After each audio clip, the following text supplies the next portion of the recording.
Good morning students, मैं रोजी Chhapra PGT biology जीजीएचएस Hasanpur Tauru नूह से। आज हम क्लास 11th में बायोलॉजी में डाइजेशन एंड एब्जॉर्प्शन के बारे में पढ़ेंगे। तो as we know, all living beings require energy to operate metabolic reactions, मतलब अपनी बॉडी के अंदर जो मेटाबॉलिक रिएक्शंस चल रहे हैं उनको ऑपरेट करने के लिए, लाइफ प्रोसेसेस को कंटिन्यू करने के लिए हमें एनर्जी की ज़रूरत है और साथ में रॉ मटेरियल्स चाहिए जो कि हमारे बॉडी स्ट्रक्चर को बनाने में हेल्प करते हैं और उसको मेंटेन करने में, उसके रिपेयर में हेल्प करते हैं। तो जो मटेरियल हमें ये एनर्जी और रॉ मटेरियल प्रोवाइड करता है उन्हें हम कहते हैं nutrients. I hope you remember basic nutrients. They are carbohydrates, fats, proteins, vitamins and minerals. Total process है जिसमें एक ऑर्गेनिज्म अपना फूड लेता है और उसे यूटिलाइज करता है बहुत अपने बायोलॉजिकल एक्टिविटीज में। इसे हम टर्म देते हैं nutrition. The sum total of the processes by which living organisms obtain food and utilize it or use in various biological activities is termed as nutrition. और हमने न्यूट्रिशन के टाइप्स भी पढ़े हैं। जो बेसिक टू टाइप्स है nutrition की वो क्या है? Right, they are autotrophic nutrition and heterotrophic nutrition. जो हम फूड लेते हैं वो कॉम्प्लेक्स फॉर्म में होता है, मीन्स उसके अंदर जो न्यूट्रिएंट्स प्रेजेंट हैं, कार्बोहाइड्रेट्स, फैट्स, प्रोटीन्स, ये सब कॉम्प्लेक्स फॉर्म में प्रेजेंट हैं और इन्हें हमें यूज करने से पहले ज़रूरी है कि हम इन्हें सिंपल फॉर्म में कन्वर्ट करें। तो process of conversion of complex nutrients into simpler form with the help of enzymes is called digestion। तो क्या ज़रूरी हो जाता है कि पहले ये कॉम्प्लेक्स सब्सटेंस जो है, न्यूट्रिएंट्स जो है, इनका डाइजेशन हो बॉडी में एब्जॉर्प्शन से पहले। तो ह्यूमंस के अंदर क्या होता है, ह्यूमंस जो है वो फूड को कॉम्प्लेक्स फॉर्म में ही बॉडी के अंदर इंजेस्ट करते हैं, लेते हैं और डाइजेशन बॉडी के अंदर होता है। तो ह्यूमंस के अंदर जो मोड ऑफ न्यूट्रिशन है वो है होलोजोइक मोड, राइट। और इसके 5 स्टेप्स होते हैं। फर्स्ट स्टेप है फूड का इंजेशन, मीन्स के खाने को अंदर लेना। Second step is digestion, means के कॉम्प्लेक्स न्यूट्रिएंट्स को सिंपल न्यूट्रिएंट्स में बदलना, सिंपलर फॉर्म में बदलना। Then absorption, means simple substances को बॉडी में एब्जॉर्ब कर लेना। एसिमिलेशन, उन सिंपलर सब्सटेंसेस से अगेन रिक्वायरमेंट के अकॉर्डिंग कॉम्प्लेक्स सब्सटेंसेस बनाना। एंड इजेशन, मीन्स जो वेस्ट मटेरियल इस पूरे प्रोसेस में बच गया उसे बॉडी से बाहर निकालना।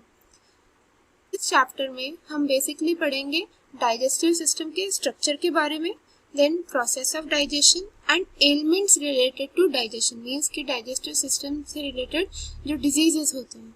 आज के इस सेशन में हम पढ़ेंगे structure of digestive system, means कि जो ह्यूमन डाइजेस्टिव सिस्टम है उसमें कौन कौन से पार्ट्स हैं और उनके क्या काम है।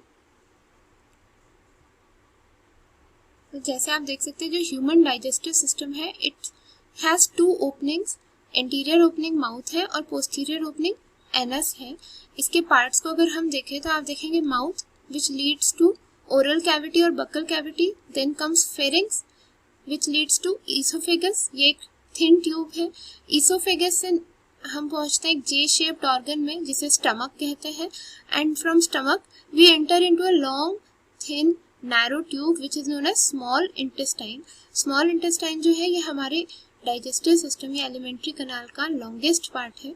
Then small intestine opens into large intestine और ये large intestine then it opens into anus, जिससे अनडाइजेस्टेड मैटर को बॉडी से बाहर निकाल दिया जाता है।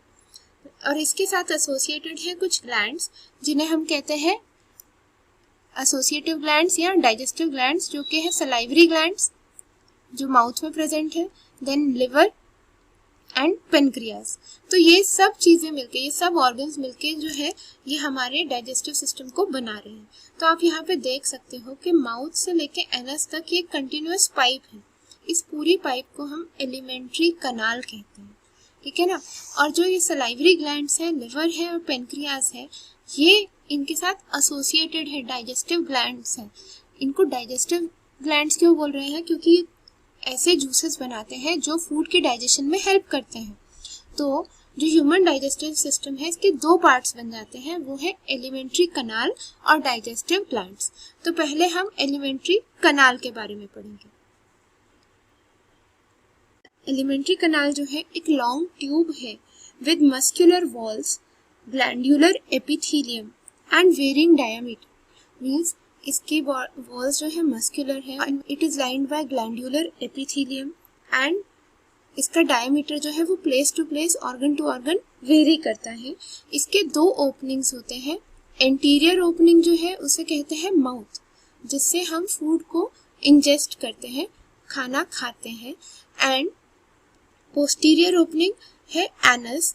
एनस वो ओपनिंग है जिससे वेस्ट मटेरियल डाइजेस्टिव सिस्टम से बाहर निकाल दिया जाता है। सो माउथ से स्टार्ट करते हैं। माउथ जो है ये ओपन होता है बक्कल कैविटी या ओरल कैविटी में, मतलब जो मुंह के अंदर खाली जगह है उसे क्या बोलते हैं, बक्कल और oral cavity.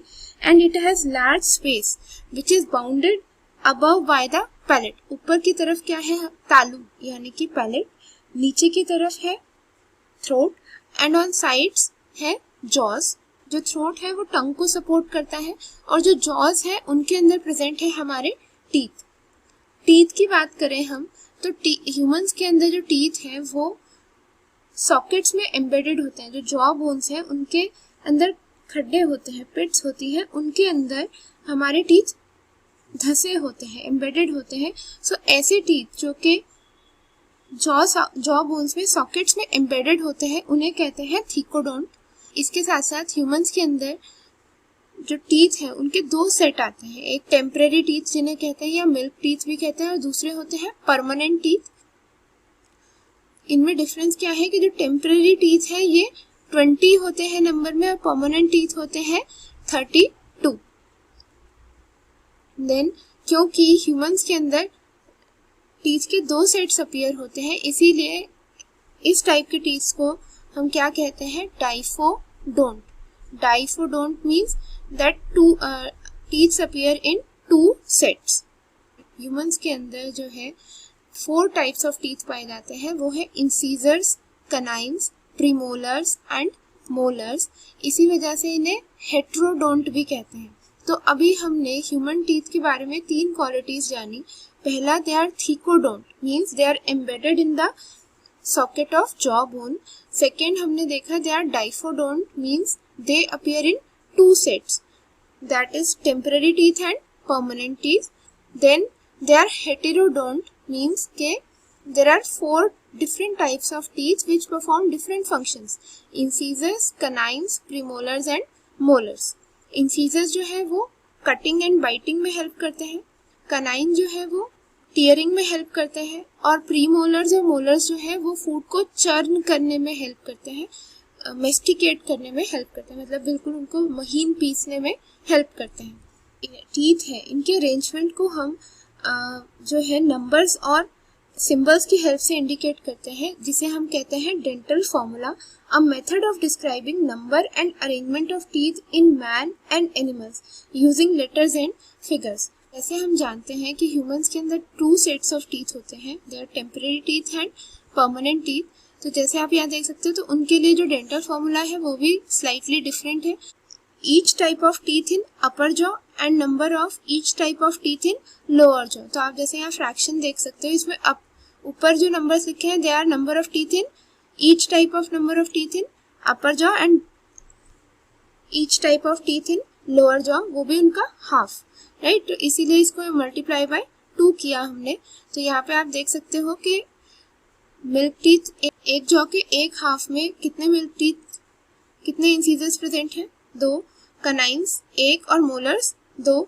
Likewise permanent teeth में आप देख सकते हो अपर जॉ के हाफ पार्ट में प्रेजेंट है 2 incisors, 1 canine, 2 premolars and 3 molars. तो जो टेम्पररी टीथ है इनका फॉर्मूला बना 212/212 एंड परमानेंट टीथ 2123/2123, जिसमें 2 incisors, 1 canine, 2 premolars and 3 molars present है एक जॉ के हाफ पार्ट में।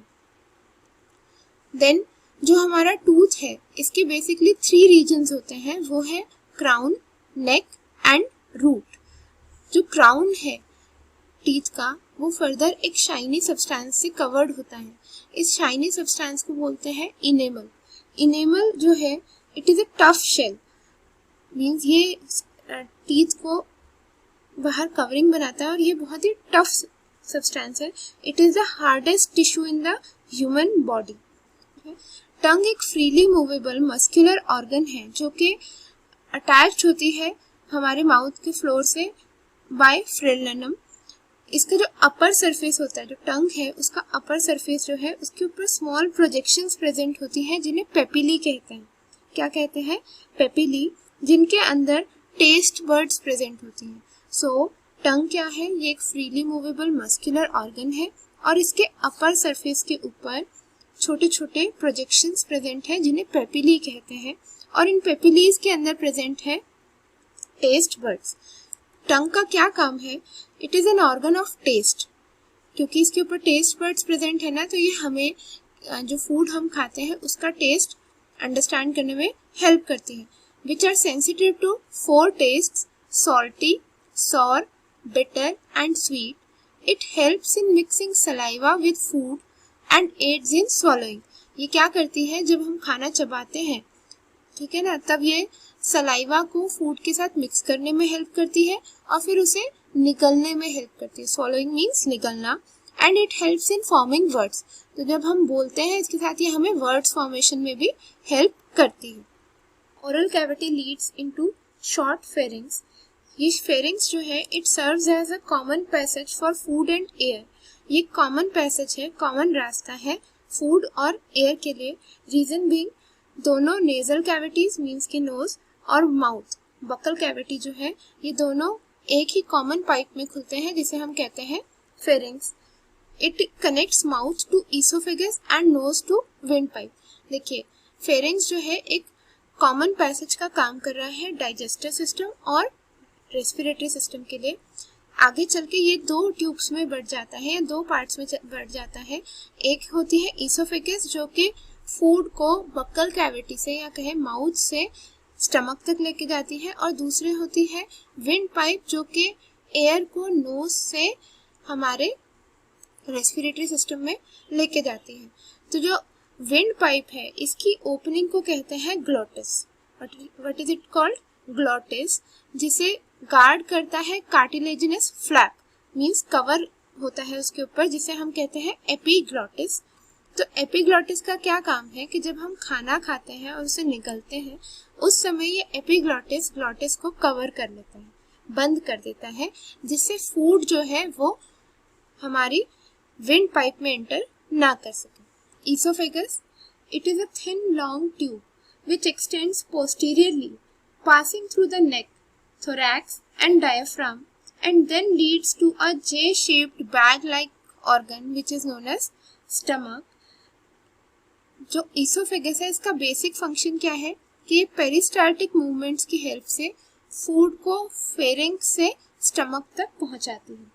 जो ईसोफेगस है, जैसे मैंने अभी आपको बताया, ये थिन है और मस्कुलर स्ट्रक्चर है। इसका अपर पार्ट में स्ट्राइटेड मसल्स प्रेजेंट है, मिडिल पार्ट में smooth and striated muscles both, और जो लोअर रीजन है जो स्टमक के क्लोज है वहां पे प्रेजेंट है सिर्फ स्मूथ मसल्स। तो ये क्या करती है? पेरिस्टाल्टिक मूवमेंट से फूड को स्टमक तक पहुंचाती है। पर पेरिस्टाल्सिस होता क्या है? Peristalsis, it is a series of wave-like muscle contractions that move food through the digestive tract. और सिर्फ पेरिस्टाल्सिस जो है ये सिर्फ ईसोफेगस में नहीं हो रही है, हमारे पूरे डाइजेस्टिव सिस्टम में होती है। इसी के थ्रू हमारा जो फूड है वो आगे डाइजेस्टिव सिस्टम में बढ़ता है।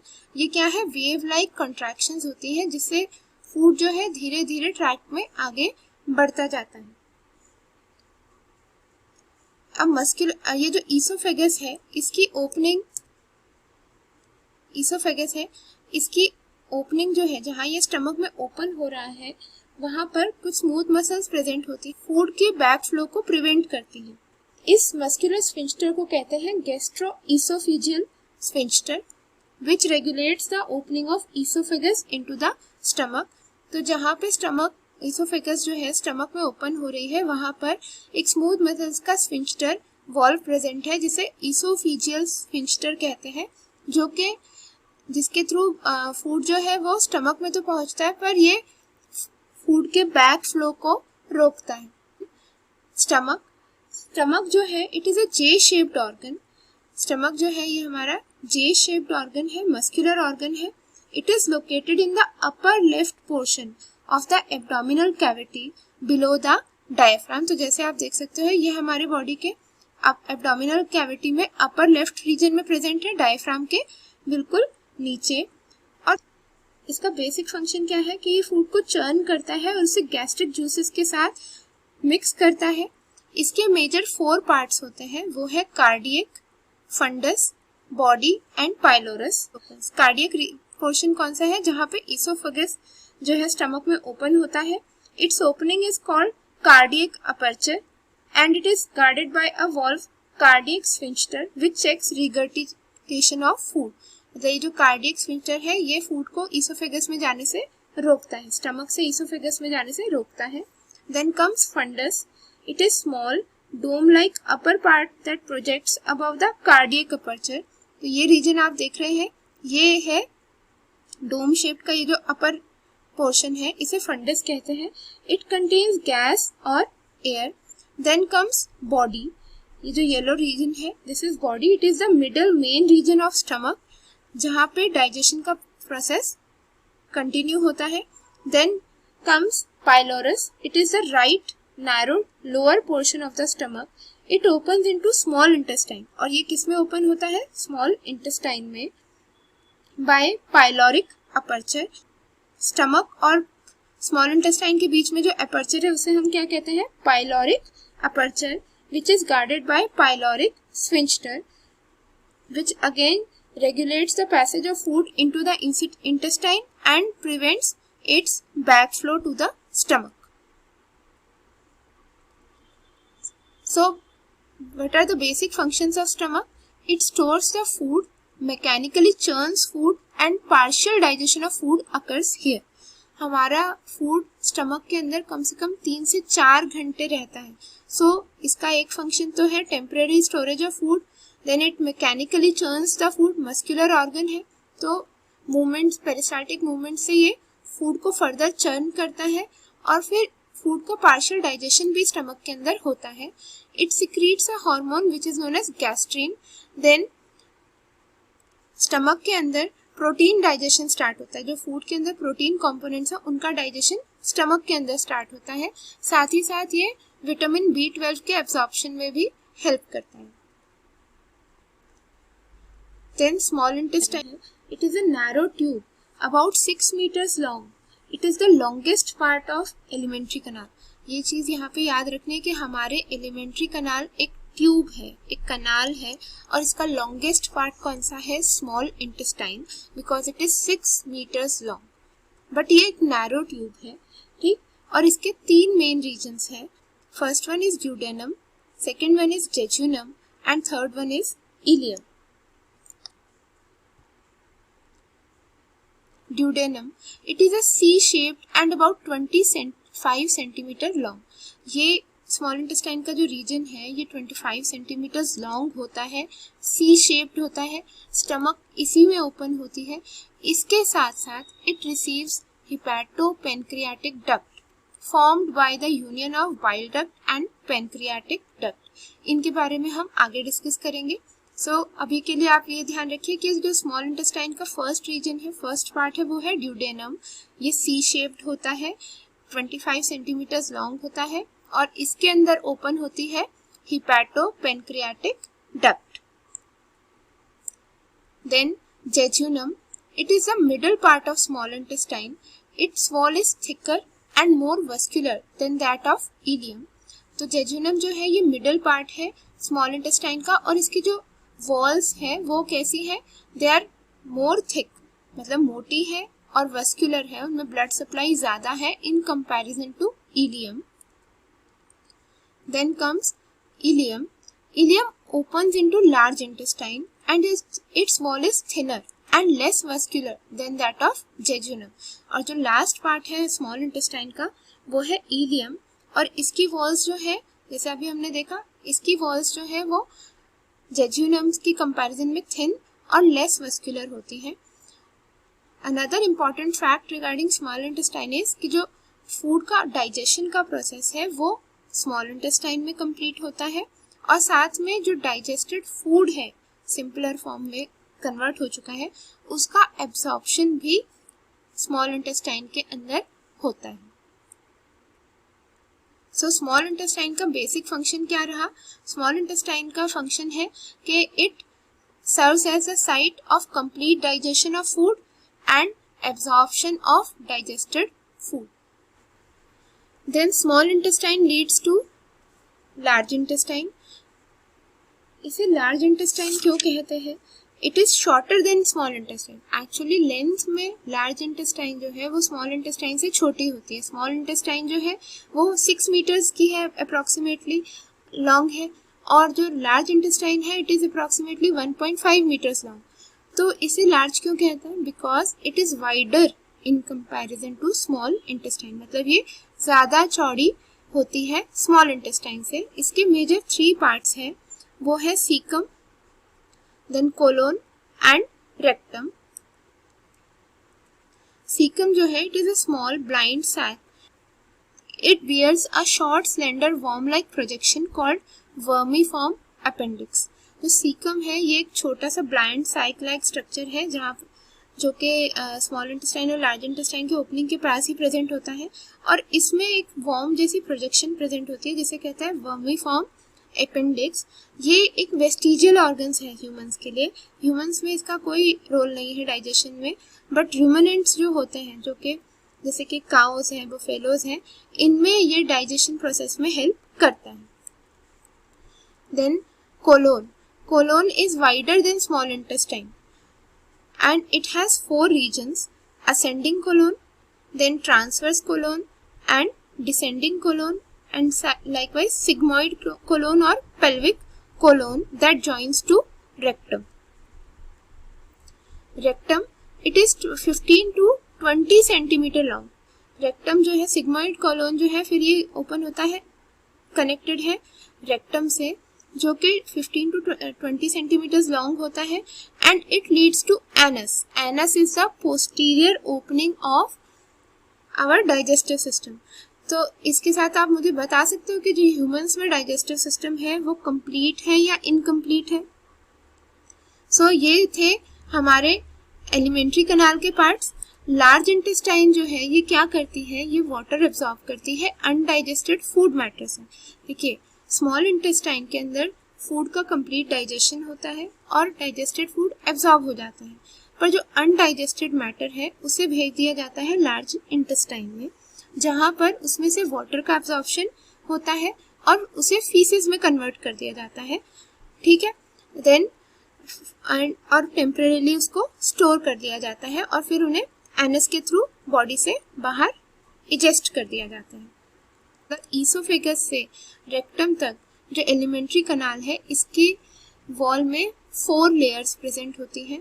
वो है सेरोसा, मस्क्यूलरिस, सब म्यूकोसा एंड म्यूकोसा, और बीच में जो खाली स्पेस बचा है that is lumen of the elementary कनाल। जो सेरोसा है it is the outer most layer and is made up of thin mesothelium with some connective tissues. Then comes muscularis. Serosa से अंदर की तरफ है muscularis. It is formed by smooth muscles. कौन सी muscles की बनी हुई है? Smooth muscles. आपने 3 टाइप्स ऑफ मसल्स पढ़े हैं, right? Striated, smooth and cardiac muscles. तो जो स्मूथ मसल्स होते हैं they are not in our control, उन्हें हम इनवॉलेंट्री मसल्स भी कहते हैं, right? So muscularis is formed of smooth muscles, जिसमें इनर सर्कुलर मसल्स होती हैं और आउटर लेयर में लॉन्गिट्यूडनल मसल्स प्रेजेंट होती हैं। बट एक स्टमक एक अकेला पार्ट है एलिमेंट्री कनाल का, जिसके मस्क्यूलरिस लेयर में 3 लेयर्स प्रेजेंट है मसल्स की। कौन सी? Inner circular, outer longitudinal and oblique muscles. Then submucosal layer, it is formed of loose connective tissue containing nerves, blood and lymph vessels. फिर इसके बाद मस्कुलरिस से अंदर की जो लेयर है वो है सबम्यूकोसल लेयर, जिसके अंदर कनेक्टिव टिश्यूज भी प्रेजेंट है, नर्व्स भी प्रेजेंट है, मींस न्यूरॉन्स का नेटवर्क है, ब्लड वेसल्स है और लिम्फ वेसल्स हैं। Then comes mucosa. Mucosa inner most layer है एलिमेंट्री कनाल की, राइट। जो ल्यूमन है उसके सबसे पास में कौन सी लेयर है? Mucosa. This layer forms irregular folds in the stomach and small finger like projections called villi in small intestine. तो ये जो म्यूकोसा लेयर है ये स्टमक के अंदर इरेग्युलर फोल्ड्स बनाती है, और ये इरेग्युलर फोल्ड्स जो है ये क्या बनाते हैं? Gastric glands. Mucosal epithelium of stomach has goblet cells which secrete mucus that helps in lubrication. तो यहाँ पे मैं आपको मॉडिफिकेशंस बता रही हूँ इन्हीं वॉल्स की, इन्हीं लेयर्स की। तो जो स्टमक रीजन है वहाँ पे म्यूकोसा जो है वो क्या बनाता है? इरेगुलर फोल्ड्स बनाते हैं, और उसके अंदर गॉबलेट सेल्स भी प्रेजेंट होते हैं जो कि म्यूकस सीक्रेट करते हैं। म्यूकस जो है वो उनकी वॉल्स को ल्यूब्रिकेट करने में हेल्प करता है। इसके साथ में जो स्टमक म्यूकोसा है वो गैस्ट्रिक ग्लैंड्स का फॉर्मेशन भी करती है। गैस्ट्रिक ग्लैंड्स जो है वो गैस्ट्रिक जूस बनाते हैं जो कि स्टमक में डाइजेशन का काम करते हैं। लाइकवाइज जो स्मॉल इंटेस्टाइन है उसके अंदर म्यूकोसा, जैसे पहले भी बताया था आपको, म्यूकोसा जो है वो फिंगर लाइक प्रोजेक्शंस बनाती है जिन्हें विलाई कहते हैं, और इन विलाई के बेसिस में क्रिप्ट्स प्रेजेंट होते हैं, इन्हें कहते हैं क्रिप्ट्स ऑफ लिबर्कुल। सो यहाँ पे आप देख सकते हो कि बेसिकली जो हमारा एलिमेंट्री कनाल है ईसोफेगस से रेक्टम तक, उसमें 4 लेयर्स प्रेजेंट थी, और इन 4 लेयर्स का डिफरेंट रीजन्स में, डिफरेंट पार्ट्स में ये 4 लेयर्स जो है मॉडिफिकेशन भी शो कर रही हैं। तो जैसे अभी हमने बात किया कि इनर वॉल जो है म्यूकोसा जो है स्मॉल इंटेस्टाइन में is raised into numerous microscopic finger like projections which are known as villi. ये जो फिंगर लाइक प्रोजेक्शंस है म्यूकोसा की स्मॉल इंटेस्टाइन में, इन्हें क्या कहते हैं? Villi. Villi contains blood vessels and lacteals which receive products of digestion after they have been absorbed। और ये विलाई जो है इनके अंदर क्या प्रेजेंट है? ब्लड सप्लाई है, ब्लड वेसल्स हैं बहुत सारे, और लेक्टिल्स मीन्स के लिम्फ वेसल्स हैं जिनके अंदर डाइजेस्टेड फूड एब्जॉर्ब हो जाता है। Cells lining the villi produce numerous projections called microvilli. और जो विलाई है इनके ऊपर जो सेल्स की लाइनिंग है वो फर्दर छोटी छोटी प्रोजेक्शंस बना लेते हैं जिन्हें माइक्रोविलाई कहते हैं, जो कि एक ब्रश बॉर्डर का देता है। अब इसकी वजह से क्या होता है, क्योंकि पहले तो म्यूकोसा से बने फिंगर लाइक प्रोजेक्शंस विलाई, और फिर विलाई के ऊपर फर्दर फिर छोटे छोटे प्रोजेक्शंस बने जिन्हें माइक्रोविलाई कहते हैं। तो ये दोनों मिलकर क्या करते हैं? स्मॉल इंटेस्टाइन के सरफेस एरिया को इनॉर्मसली बढ़ा देते हैं। इनॉर्मसली मीन्स काफ़ी ज़्यादा बड़ा बना देते हैं, जिससे डाइजेस्टेड फूड का एब्जॉर्प्शन इजीली हो पाता है। Then comes second part of the digestive system, वो है डाइजेस्टिव ग्लैंड्स। तो बेसिकली 3 डाइजेस्टिव ग्लैंड्स जो है वो हमारे सिस्टम के साथ, एलिमेंट्री कनाल के साथ एसोसिएटेड है। वो है सलाइवरी ग्लैंड्स जो कि हमारे माउथ में प्रेजेंट होते हैं, then liver, and third one is pancreas. Salivary glands जो है, there are 3 pairs of salivary glands in our mouth. One is parotid, which is found near the cheek, then which is found in the cheek, then submaxillary, which is found near the lower jaw, and sublingual, which is below the tongue. जो salivary glands हैं ये secrete करते हैं salivary juice, जिसे हम saliva भी कहते हैं, which lubricates the food। मतलब ये फूड को एक तो lubricate कर देता है, उसकी mastication में हेल्प करता है, सेकेंडली ये फूड की डाइजेशन में भी हेल्प करता है, जिसको हम आगे और डिटेल में पढ़ेंगे। सलाइवा के अंदर एक एंजाइम प्रेजेंट होता है जिसे सलाइवरी अमाइलेज कहते हैं, जो कि कार्बोहाइड्रेट्स को माल्टोज में कन्वर्ट कर देता है। तो जो डाइजेशन का प्रोसेस है वो हमारे माउथ में ही स्टार्ट हो जाता है। Then next is liver. Liver जो है ये हमारी बॉडी का लार्जेस्ट ग्लैंड है। It weighs around 1.2 to 1.5 kg। और ये कहाँ सिचुएटेड है? It is situated in the abdominal cavity just below the diaphragm on the right side. देखिए लेफ्ट साइड पे तो डायफ्राम के नीचे लेफ्ट साइड पे हमारी स्टमक प्रेजेंट होती है, और राइट साइड पे प्रेजेंट होता है हमारा लिवर। ये हमारी बॉडी का सबसे बड़ा ग्लैंड है, और इसके 2 लोब्स होते हैं। Its structural and functional unit are arranged in pattern of cords and each lobule is covered with thin connective tissue sheath called Glissen's capsule. Liver cells produce bile juice which is stored in a thin muscular sac called gallbladder.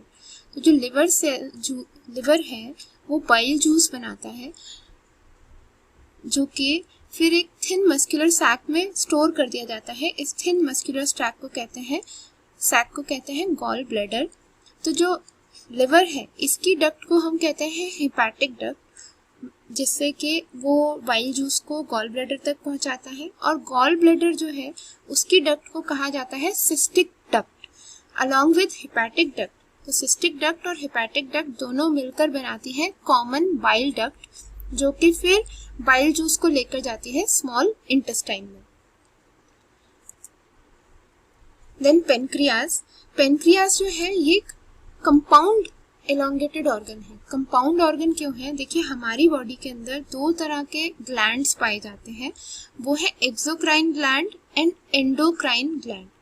जो exocrine glands होते हैं इनका अपना duct होता है, तो जो भी जूस या सिक्रीशन वो बनाते हैं वो उसे डक्ट के थ्रू अपने टारगेट ऑर्गन तक पहुंचाते हैं। जैसे हम लिवर का एग्जांपल लें तो लिवर के केस में क्या था कि लिवर बाइल जूस बना रहा है, राइट, और लिवर जो है बाइल जूस को स्मॉल इंटेस्टाइन तक भेजता है with the help of duct, ठीक है ना। तो वो एक एक्सोक्राइन ग्लैंड हो गया। Then comes endocrine glands. जो एंडोक्राइन ग्लैंड्स होते हैं उन्हें डक्टलेस ग्लैंड्स कहते हैं। डक्टलेस ग्लैंड्स क्यों कह रहे हैं? रीजन बीइंग क्योंकि जो भी वो सिक्रीशन बनाते हैं, लाइक एग्जांपल हार्मोन्स बनाते हैं, वो उन्हें सीधा ब्लड में डाल देते हैं, उनके अंदर डक्ट्स नहीं होते हैं। तो जो पेनक्रियाज है वो डुअल फंक्शन परफॉर्म करता है, वो एक्सोक्राइन भी है और एंडोक्राइन भी है। जो पेनक्रियाज के अंदर डाइजेस्टिव जूस बनता है जो कि अल्कलाइन पैनक्रियाटिक जूस होता है, वो पेनक्रियाटिक डक्ट की हेल्प से स्मॉल इंटेस्टाइन में उसे भेजता है, ठीक है ना। तो ये उसका एक्सोक्राइन फंक्शन हो गया। साथ ही साथ पेनक्रियाज जो है वो हार्मोन्स भी बनाता है जिनका नाम है इंसुलिन और ग्लूकागन। इंसुलिन और ग्लूकागन को वो डायरेक्टली ब्लड में डाल देता है। तो यहाँ पे वो क्या कर रहा है, उसका एंडोक्राइन पोर्शन हार्मोन बना रहा है और उन्हें सीधा ब्लड में डाल रहा है। तो यहाँ पे पेनक्रियाज ने दोनों फंक्शंस परफॉर्म किए। जो डाइजेस्टिव जूस उसने बनाया पेनक्रियाज में जो डाइजेस्टिव जूस बना है वो डक्ट्स के थ्रू, पेनक्रियाटिक डक्ट के थ्रू स्मॉल इंटेस्टाइन में गया। It is the exocrine portion का काम हुआ। और जो हार्मोन्स उसके अंदर बने एंडोक्राइन पोर्शन के अंदर, उन्हें उसने सीधा ब्लड में डाल दिया, राइट। तो यहाँ पे डक्टलेस ग्लैंड का फंक्शन परफॉर्म किया। इसीलिए पेनक्रियाज जो है वो बोथ एक्सोक्राइन भी है और एंडोक्राइन भी है। इसे मिक्स्ड ग्लैंड भी कहते हैं। क्या कहते हैं इसे? Mixed gland. तो ये जो बाइल डक्ट है, अभी मैंने आपको बताया लिवर से बाइल डक्ट आती है, कॉमन बाइल डक्ट। और कॉमन बाइल डक्ट किसकी बनी हुई है? हिपैटिक डक्ट और सिस्टिक डक्ट की। तो बाइल डक्ट और पेनक्रियाटिक डक्ट जो है वो एक साथ मिल जाती है और बनाती है हिपैटो पेनक्रियाटिक डक्ट। क्या बनाती है? हिपैटो पेनक्रियाटिक डक्ट, जो कि फिर स्मॉल इंटेस्टाइन में ओपन होती है। और हिपैटो पेनक्रियाटिक डक्ट की जो ओपनिंग है, it is guarded by a sphincter called sphincter of OD. इसके साथ अब हमारा आज का ये टॉपिक यही कंप्लीट हुआ, जिसमें हमने डाइजेस्टिव सिस्टम के स्ट्रक्चर के पार्ट्स के बारे में पढ़ा। So with this our session ends here. Thank you.